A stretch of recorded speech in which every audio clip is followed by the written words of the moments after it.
దేశంలో విద్యా వ్యవస్థ అవినీతిలో కూరుకుపోయింది అనటానికి మొన్న జరిగినటువంటి నీట్ పేపర్ లీకేజ్, దీంట్లో అవినీతి ఉంది కాబట్టి భవిష్యత్తులో విద్యార్థుల భవిష్యత్తు నాశనం కాకూడదని చెప్పి విద్యాశాఖ మంత్రి ధర్మేంద్ర ప్రధాన్ రాజీనామా కోరుతూ జంతర్ మంతర్ దగ్గర కాక్రోచ్ జనతా పార్టీ ఆధ్వర్యంలో వేలాది మంది యువకులు గత 25 రోజులుగా ఉద్యమం చేస్తూ ఉన్నారు.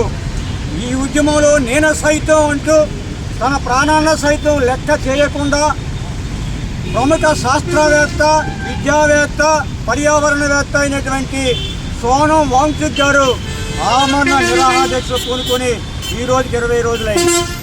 ఆయన ప్రాణం ఈవేళ అపాయ స్థితిలో ఉంది.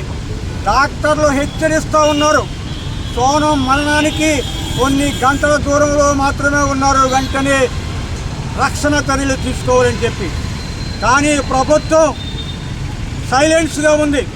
మోడీ మౌనంగా ఉన్నారు. వారితో ఎవరూ చర్చించట్లేదు.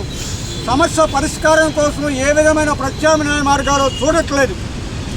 కాబట్టి ఈవేళ ఈ విశాఖ వేదికగా విదసం ఐక్య వేదిక ఆధ్వర్యంలో ప్రొఫెసర్లు, విద్యావేత్తలు, విద్యార్థులు, దళిత సంఘాల నేతలు అందరూ మేము డిమాండ్ చేస్తూ ఉన్నాం, మోడీ గారు ఈ మౌనం వీడండి, అర్జెంటుగా సోనంతో చర్చించండి, ఆయన ప్రాణాలు కాపాడండి.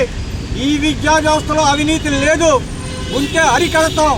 ఆ ఆరోపణలు ఎదుర్కొన్నటువంటి మా మంత్రిని రాజీనామా కోరుతానని చెప్పి భరోసా ఇవ్వండి.